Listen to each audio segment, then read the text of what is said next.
작년 5월 달에 해외로 나간 걸로 알고 있는데요. 예. 거의 8개월 만에 똑같은 날 김성태 전 회장. 회장이 예. 회장이 체포됐다는 게 이게 정말 저는 우연의 일일까? 어느 정도 뼈 맞춘 그런 시나리오가 지금 진행되고 있지 않나? 그 시나리오는 검찰이 만들었다. 그리고 또 음모론적 사고 방식을 수사 김성태 회장과 검찰 간의 이해관계 일치하는 부분이 있겠죠. 그리고 김성태 회장이 과연 이재명에게 이 체포가 유리할까 불리할까 그거 판단하면 뻔하지 않겠습니까? 유리하다 불리하다는 어떻게 의원이 예단하십니까? 또 이재명 대표가 무죄면 오든 안 오든 아무런 상관이 없는 거 아닙니까? 또다시 또 음모론으로 흐르는 것 같아가지고 걱정입니다. 네. 먼저 이재명 대표의 신년 기자회견과 또 이 사법 리스크에 대한 민주당 입장 들어보겠습니다. 더불어민주당 안민석 의원을 연결합니다. 의원님 나와 계시죠? 네, 반갑습니다. 새해 복 많이 받으세요. 예, 복 많이 받으시고요. 자, 오늘 이재명 대표 신년 기자회견 의원님은 어떻게 보셨습니까? 어떤 부분이 좀 가장 인상 깊으셨는지요? 두 가지인데요. 예. 지금을 인생 경제 위기 상황으로 규정을 하고 그 대안 제시로 경제라인 개각 이거 하고 범국가 비상경제회의 예. 또 민생 프로젝트 이런 해법을 이제 제시한 거하고요.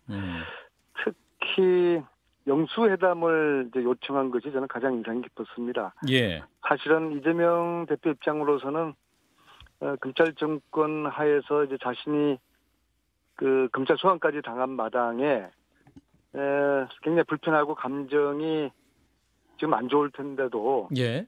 대통령을 만나서 이 정치를 복원하자 이런 영수회담 제안을 요청한 것이 가장 인상 깊었습니다. 예. 근데 또 국민의힘에서는 사법 리스크를 희석하기 위한 포석이다, 잔꾀다 이렇게 또 답변하고 있지 않습니까? 그러니까 야당은 야당다워야 되고 여당은 여당다워야 되는데요. 예. 여당다움의 핵심은 야당을 포용하는 겁니다. 그래서 야당 대표가 신년사에서 대통령과 여당을 향해 정부 여당을 향해서 제안한 거에 대해서 좀 통 크게 받아 담을 수 있는 그런 포용력이 아쉽고요. 예. 이거 마치 뭐 기다렸다는 듯이 이렇게 턱 쏘아대는 이런 자세는 여당다운 자세로서는 상당히 미흡하고 아쉽죠. 그 이재명 대표의 이러한 그 영수회담 제안에 대해서 대통령이 어떻게 응답할까요? 아마 정진석 그 위원장의 말로서 이미 뭐 거부 의사가 간접적으로 표출됐다 보는데요. 네. 피의자 신분이기 때문에 범죄 피의자하고 어떻게 대통령이 만나겠냐 그런 인식을 대통령이나 여당이 가지고 있지 않나 생각되는데요. 만약 그게 사실이라고 그러면은 예. 그러면 앞으로 영수회담은 불가능하게 될 겁니다. 사실 지금 8개월 동안에 영수회담이 이루어지지 않았죠. 예. 이런 사례가 그동안 없었어요. 그러면 이재명 대표는 지속적으로 다른 건으로 뭐 당장에 이제 대장동 건으로도 소환될 수 있을 것 같고요. 예. 그 다음에 이제 쌍방울 변호사비 대납건으로도 또 수사가 또 받게 되겠죠. 또 백현동 것도 있고 그러면 앞으로 남아 있는 이런 사법 리스크 때문에 아주 굉장히 오래 장기간 동안에 피해자 신분으로 간주한다 그러면은 앞으로 영수회담을 안 하겠다는 이야기거든요. 그런데 이 사법적인 문제는 사법적인 문제로 두고 정치를 복원시켜야 될 거 아니겠습니까? 예. 지금처럼 우리 정치가 죽기 살기로 대치한 적이 거의 없었던 것 같아요. 이게 결국은 피해가 국민들에게 돌아가고 이 경제 회복을 위해서 여야가 힘을 모아야 되는데 서로 싸우기만 하니까 예. 경제 위기가 더 가중되지 않겠습니까? 그래서 사법 문제는 사법 문제대로 놔두고 정치 복원을 위한 영수회담은 좀 신속하게 이루어져야 될 것이라 보고요. 그 시기는 예. 대통령께서 통 크게 마음을 여셔서 구정 전에 설 전에 영수회담을 하신다면은 국민들에게 아주 기쁜 부정 선물이 될 것 같습니다. 그런데 이제 대통령 입장에서는 이제 검찰총장 출신이기도 하고 이제 피의자 신분일 수 있는 야당 대표에 대해서 이렇게 만나고 또 악수를 하거나 또 폭언을 한다는 그런 시그널 자체가 또 검찰 수사에 부담을 줄 수도 있다 이런 해석도 있습니다. 자 보십시오. 예. 이제 그런 자세가 지금까지 유지되어 왔고 앞으로도 지속된다 그러면은 야당을 부정하는 겁니다. 엄연히 야당 대표로서 이재명이라는 그 야당 대표는 존재하는 것이고 예. 야당의 지지자들이나 국민들도 이걸 부정하는 사람들이 없거든요. 대통령의 판단이나 행보는 민심이라는 그릇 속에서 이루어져야 될 거 아니겠습니까? 예. 민심과 동떨어진 이렇게 야당 대표를 부정하는 이런 인식은 상당히 잘못된 것이죠. 예. 그와 더불어서 또 이렇게 언제까지 이렇게 야당을 탄압하면서 말살할 겁니까? 이거 역시 우리 보고 죽기 살기로 싸울 수밖에 없는 벼랑 끝으로 민주당을 모는 거 아니겠습니까? 예. 저희들도 그런 선택을 원치가 않아요. 그러면 이제 앞으로 지금까지처럼 말로만 하겠습니까?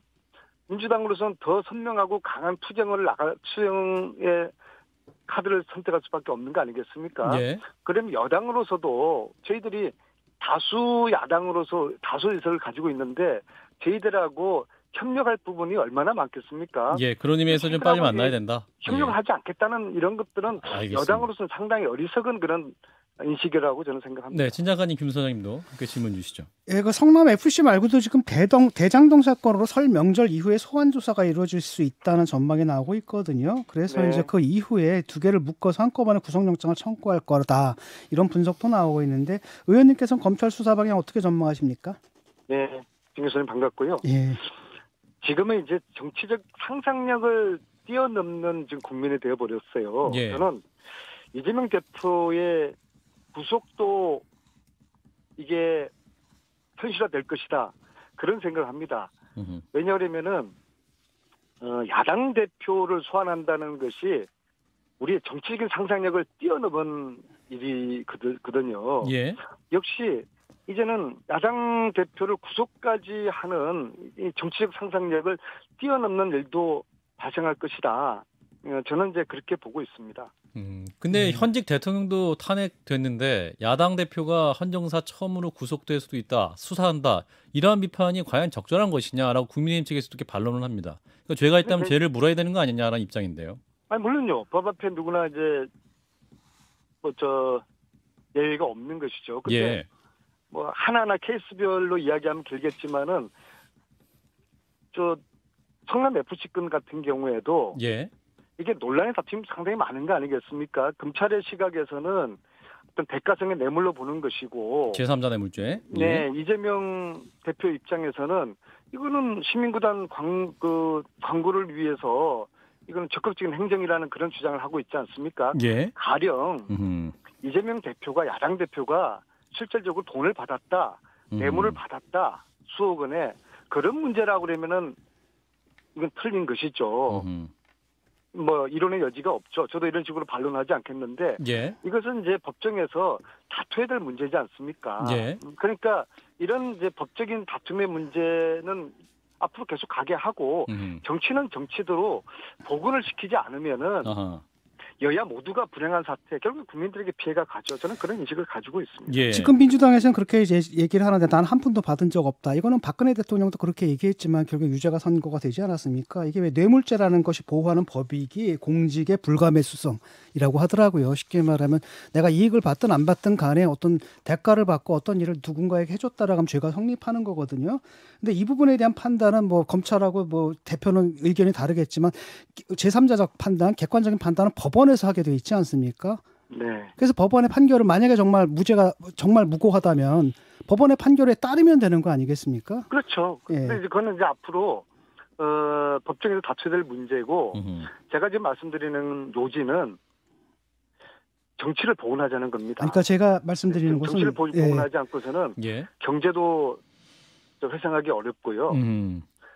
구속영장 문제거든요. 불체포 특권을 이용해서 예컨대 뭐 법원의 예컨대 뭐 심사에 응하지 않거나 네. 뭐 이러겠다는 거 아니겠습니까? 자, 보십시오. 아마 이제 대장동 건으로 어쩌면은 또, 이제 이후에 다음 주라도. 예.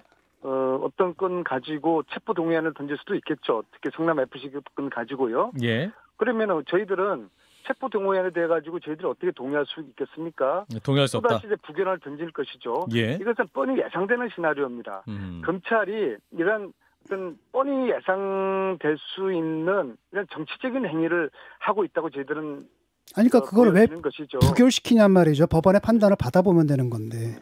그거는 저희 야당 입장에서는 이 전체적인 성남 FC 건을 포함한 전체적인 이 검찰의 행위는 야당 탄압으로 정권의 야당 탄압이라는 그런 인식으로 보는데 그 인식의 차이가 분명히 있는 거 근데 아니겠습니까? 그러니까 법원의 판결에 맡겨보자라는 거죠. 예컨대 피의자들 같은 경우에는 다 죄가 있다라고 말하는 사람이 어디 있습니까? 다 죄가 없다고 말하는 거고. 알겠습니다. 그러니까 법원의 판결에 맡겨보고 만약에 그다음에 또 구속 적부심이라는 제도도 있고 보호 장치가 얼마든지 있는데 그걸 이용하지 않고 왜 국회에서 부결을 시켜버립니까? 그러니까 진 교수님도 잘 아시겠지만은 유사일에 지금처럼 압수수색을 거의 검찰에 거의 일상적인 이런 무도한 이런 일들이 있었던 적이 없지 않습니까? 알겠습니다. 이거 외에도 저희들의 입장에서는 이거는 사실 과유불급이죠. 너무 지나친 검찰의 정치적인 행위라든지 야당 탄압에 대해서 저희들은 맞설 수밖에 없는. 의원님, 근데 오늘 이제 장기간 도피 생활을 해왔던 김성태 전 쌍방울그룹 회장이 갑작스럽게 자진 귀국 의사를 밝힌 바 있습니다. 이러한 심경의 변화에 대해서 다양한 해석이 나오는데요.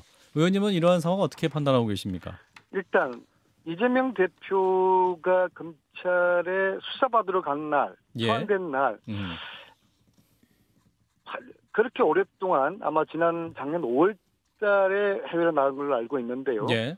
거의 8개월 만에 똑같은 날 김성태 전 회장이 회장이 체포됐다는 게 이게 정말 저는 우연의 일일까? 그리고 본인으로서는 얼마든지 방어권 행사하기 위해 가지고 최대한 7, 8개월 동안까지 국내 돌아오지 않고서 저항권을 행사할 수가 있었는데 하루 사이에 자진 귀국으로 지금 알려져 있지 않습니까? 어느 정도 꿰어 맞힌 그런 시나리오가 지금 진행되고 있지 않나. 그 시나리오는 검찰이 만들었다? 또 음모론적 사고 방식을 김성태 회장과 검찰 간의 이해관계가 일치하는 부분이 있겠죠. 그리고 김성태 회장이 과연 이재명에게 이 체포가 유리할까 불리할까 그거 판단하면은 뻔하지 않겠습니까? 그래서 쌍방울의 그 기업에 여러 가지 약점들이 있을 수가 있겠죠. 유리하다 불리하다는 어떻게 의원님 예단하십니까? 또 이재명 대표가 무죄면 오든 안 오든 아무런 상관이 없는 거 아닙니까? 그거는 수사가 또 진행돼 봐야 알겠죠. 진실을 우리가 함부로 예단할 문제는 아니라고 봅니다. 또다시 음모론으로 흐르는 것 같아가지고 걱정입니다. 네, 김성현 소장님. 박용진 의원을 총선을 생각하면 분리해서 대응해야 된다 이런 이야기도 좀 꺼냈고요. 정성호 의원도 검찰 출석에 동행하지 않아서 당내에 좀 이견이 발생하는 것 아니냐라고 보고 있는데 당내 흐름은 좀 어떻게 보십니까?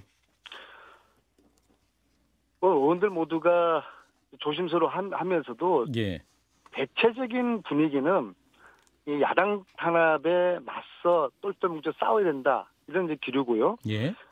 박용진 의원님 같은 그런 이제 소수의 의견에 대해 가지고는 저는 이렇게 말씀드리고 싶어요. 이런 이재명 대표에 대한 지도력의 문제, 결국에는 이재명 대표가 사퇴해야 된다는 그런 기조의 말씀인데, 저는 그런 말씀 대신에 박용진 의원께서 이상민 장관 경질하라. 그리고 김건희 특검 해라. 하면서 단식 농성이라도 들어가면은 박용진 의원의 전 진정성을 인정하겠습니다. 자꾸 이런 식으로 언론이 좀 흥미를 가지고 받아줄 수 있는 이런 워딩을 하는 거는 박용진 의원님도 우리 대선 주자였고 야당 대표까지 출마하지 않았습니까? 근데 야당의 지도자가 지금 이런 식으로 은행을 해서는 안 된다고 봅니다. 이럴 때일수록 박용진 의원이 야권의 지도자라면은 우리가 똘똘 뭉쳐가지고 내가 앞장서겠습니다. 우리 똘똘 뭉쳐서 우리 함께 맞섭시다. 그러한 자세가 근데 이 대표가 일단 기소가 되면은 또 그 당원에 따르게 되면 일단은 당직을 내려놓게 돼 있지 않습니까? 그런데 또 그 당 룰을 또 변경해가지고 뭐 지도부에서 또 회의를 해가지고 협상을 해서 어떻게 또 면해준다라고 하는데 이 경우가 뭐냐면 셀프 사면이 되거든요.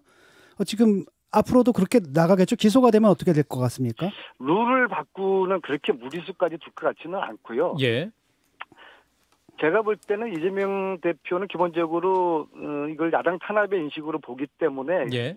본인은 아마 대표로서의 리더십을 계속 유지하려고 할 것입니다. 근데 지금 진 교수님이 말씀하신 것처럼 이제 기소가 됐을 경우에 어떻게 할 것인지 지금 당규로서는 이제 뇌물죄로 기소가 되면은 직위를 내려놔야 되는 것이거든요. 예. 그거는 이제 기소가 됐을 때 아마 당내에서 꽤 판단하실 것이다. 아마 토론이 아마 좀 진지하게 알겠습니다. 또 이루어져야 될 것 같습니다. 예, 의원님 오늘은 말씀 여기까지 듣겠습니다. 네, 고맙습니다. 그렇죠. 네, 더불어민주당 안민석 의원이었습니다. 좋아요. 구독, 알림 설정.